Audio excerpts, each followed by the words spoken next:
sarganne injiraan utuu jedhanii kunoota jiranne maqii gadda ofirraa baafne surraa ulfinaa uffanne erga gooftaa kan arganne arraa namaa fakkaanne.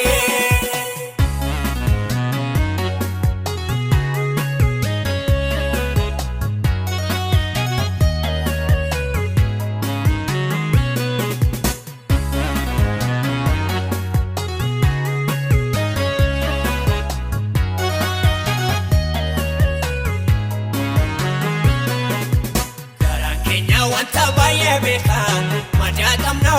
akka looniif bineensa bosonaa ilaalamna taasaan qabnu lammiif nama garaa saanuuf gadduu har'a taanee nama abdii qabuuf gagammaduu dukkanaa garaa ifaatti baanee gargaarsa arganne injiraan utuu jedhanii kunootarraa jiranne maqii gadda ofirraa baafne surraa ulfinaa uffanne erga gooftaa kan arganne arraa namaa fakkaanne.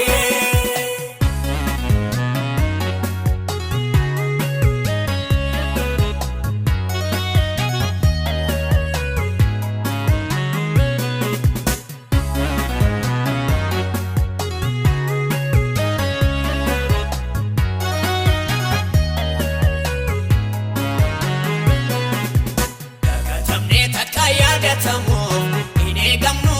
yaada keenyas ibsinee dubbachuuf eegan qabnu kunis darbee yeroon birmadummaa nu qaqqabee harki gooftaa seenaa keenya geetee ol nu qabee dukkanaa garaa ifaatti baanee gargaarsa arganne injiraan utuu jedhanii kunootarraa jiranne maqii gadda ofirraa baafne surraa ulfinaa uffanne erga gooftaa kan arganne arraa namaa fakkaanne.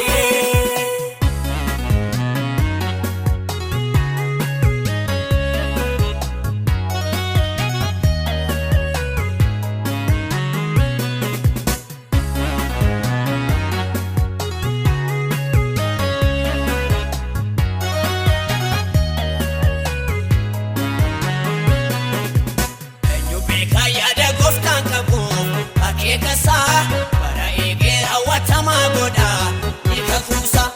otoo baay'een sobaa wal ijaaree nu ittisu goosee baasee godhee burqaan keenya kan ergisu maal shakkina darbinee jiraannaa birraa malee gooftaa dhahoo inni waa'ee keenyaaf kakuu galee sichuu ol baanee kana caalaa mul'anna bira keenyee sabdachiifame harkaan qabanna ergoonjennee waaqa jabaadhaaf guddaatti hirkanne lollamaatus ni gallaamoo ittaan injifanne ola deemnaa gara gulantaa isattaanutti ni darbinaa ulfinaa sajaalutti gooftaa jennee dhaga'aa diinota nu waameera mootichi mootota isaaf laannaa nu aarsaa galata gooftaa jennee dhaga'aa diinota waameera mootichi mootota isaaf laannaa nu aarsaa galata isaaf laannaa nu aarsaa galata.